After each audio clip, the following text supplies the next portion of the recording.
Lockdown के season में बहुत से लोगों को अपनी सैलरीज को लेके बहुत परेशानी बनी हुई है कि हमने काम तो किया है बट हमें सैलरी नहीं मिली है। कंपनी से सैलरी मांग रहे हैं तो कंपनी मना कर देती है। सैलरी मांगने पे हमें अपनी नौकरी गंवाने का डर बना रहता है। तो इस सिचुएशन में हमें क्या करना चाहिए और भारत में इससे रिलेटेड क्या कानून बने हुए हैं। मैं अमित सोनी स्वागत करता हूं आप सभी का मेरे इस चैनल लीगल गार्जियन में। आज हम अपनी इस वीडियो में चर्चा करने वाले हैं कि सैलरी से रिलेटेड क्या क्या कानून बने हुए हैं और वो कानून क्या अधिकार प्रदान करते हैं। पेमेंट ऑफ वेजेस एक्ट 1936 हमें ये गारंटी देता है कि जो भी एम्प्लॉय काम कर रहा है तो उसको ड्यूली टाइम पे उसकी पेमेंट की जाएगी और उस पेमेंट में से अनऑथराइज्ड डिडक्शन नहीं होंगे।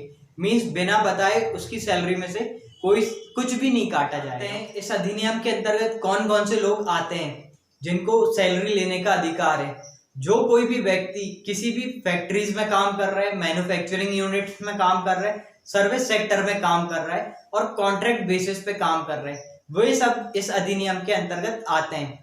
एक सवाल उठता है कि क्या कॉन्ट्रैक्ट बेसिस पे भी लोग जो काम करते हैं वो इस अधिनियम के अंतर्गत आते हैं। तो हाँ, जो भी कॉन्ट्रैक्ट बेसिस पे काम करते हैं जो भी व्यक्ति वो इस अधिनियम के अंतर्गत आते हैं और सैलरी लेने का अधिकार रखते हैं इस अधिनियम के अंतर्गत। एम्प्लॉयज और वर्कर्स को उनकी सैलरी टाइम पे मिले, इससे रिलेटेड क्या प्रोविजंस इस एक्ट में दिए गए, चलिए हम उनको जान लेते हैं। पेमेंट्स ऑफ वेजेस एक्ट 1936 के अंतर्गत अगर किसी भी जगह 1000 वर्कर काम कर रहे हैं तो उनकी सैलरी उनका टाइम पीरियड खत्म होने के एक हफ्ते के बाद 7 डेज के अंतर्गत उनको सैलरी दे दी जानी चाहिए।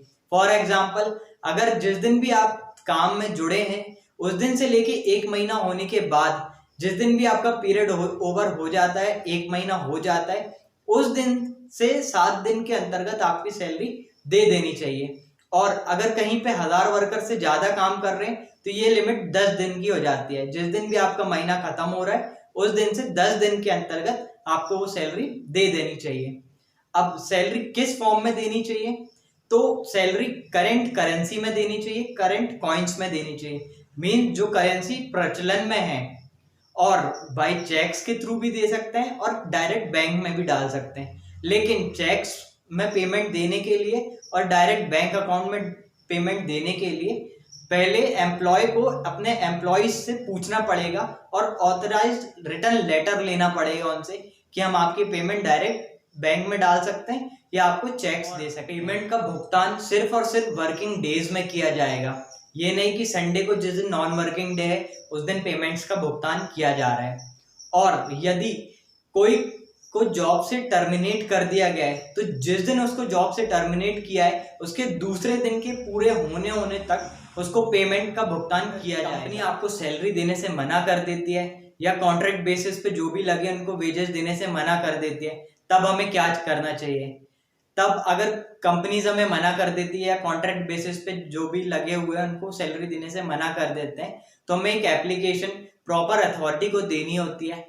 अब ये एप्लीकेशन अथॉरिटी को कौन देता है, या तो खुद आप दे सकते हैं या फिर किसी वकील के थ्रू दिलवा सकते हैं या फिर जो भी ट्रेड यूनियंस होते हैं उनके द्वारा दिलवा सकते हैं या फिर आप किसी के थ्रू दिलवा सकते हैं।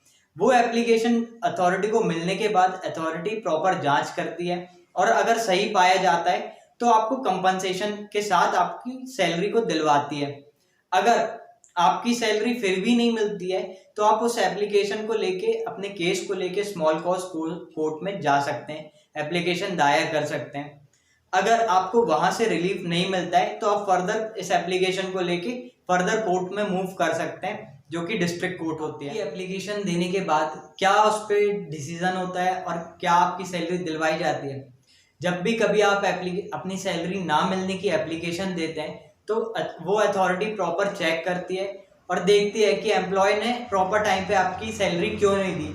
अगर प्रॉपर टाइम पे आपकी सैलरी नहीं देता है एम्प्लॉय तो उस पर 1000 रुपए से 5000 रुपए तक का जुर्माना लगाती है, कंपनसेशन के साथ आपकी सैलरी दिलवाती है।